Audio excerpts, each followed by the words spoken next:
Good evening. This is CTV News for Monday, July 28th. I'm Rochelle Metzger. And I'm Patricia Malone. Glad to have you with us tonight.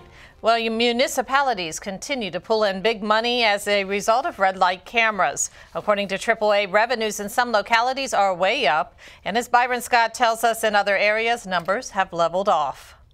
They're the worst thing in the world. They're just money takers. They just take your money. No one really likes them. I'm talking about red light cameras. And according to AAA Mid-Atlantic, well, what we see is that red light camera tickets are up in Arlington, Virginia.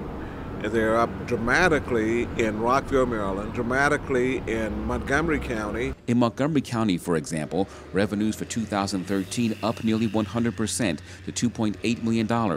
Rockville revenues up 112%.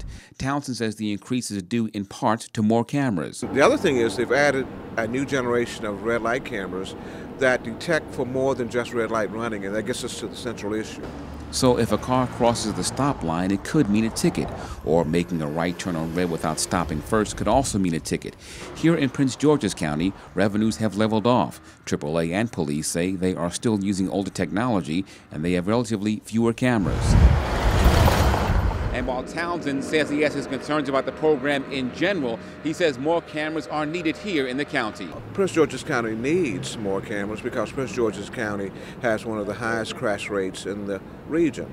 It has the highest traffic crash death rate in the region and injury crash rate in the region. Prince George's police say as many as 72 red light cameras are on the way with better technology that includes video that will help police determine if a violation actually took place. Thus, you can expect to hear even more of this. And as soon as you pull off, it takes your picture. So I have gotten a few tickets. Did you fight them? No. In Landover, Byron Scott, CTV News. And police say the new red light cameras should start going up in about 2 months. A suspected child predator posing as a police officer is now in custody, thanks to a Good Samaritan. Authorities say on Friday afternoon, a 12-year-old girl and her younger brother were waiting to cross the street in the 7300 block of Landover Road. That's when the suspect, 25-year-old Michael McLong, allegedly identified himself as an officer, grabbed the girl, and tried to pull her towards the back of a shopping center. A Good Samaritan confronted McLong, and the children were able to break free. Citizen who did an incredibly heroic thing. And really likely saved this girl from something a lot more traumatic from happening. So we're thankful that we've got him. We're thankful to the citizen. And one of the pieces of this is the investigators at this time, they don't have any reason to believe that this guy's connected with any other crime, but certainly given his behavior and the fact that he's apparently a transient, he's saying that he's homeless.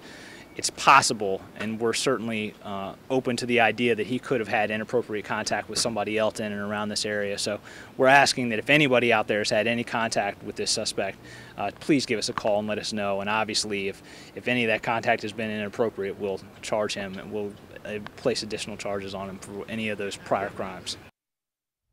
McLong faces multiple charges related to the attempted kidnapping. As we told you, detectives are also believing that there may be additional victims, and they're asking anyone who may have come into contact with the suspect to call 1-866-411-TIPS. One of the chief sponsors of medical marijuana in the state says the new draft regulations could discourage doctors from participating. Delegate Dan Morheim is criticizing the regulations for requiring training and continued education for physicians who want to help their patients access the drug. Morheim questions why doctors need to take periodic courses on marijuana when they don't have to do so for many dangerous drugs that they prescribe.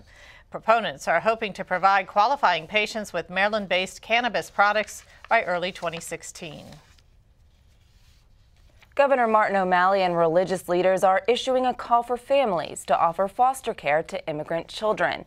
In a meeting this morning, the governor discussed how to care for an estimated 2,000 minors who may be coming to Maryland from Central America. The immigrant children are part of a national influx of immigrant children fleeing violence in their home countries. State officials say more than 2,200 have already found homes with Maryland families since the beginning of this year. You're watching CTV News. I'm Patricia Malone. And I'm Rochelle Metzger.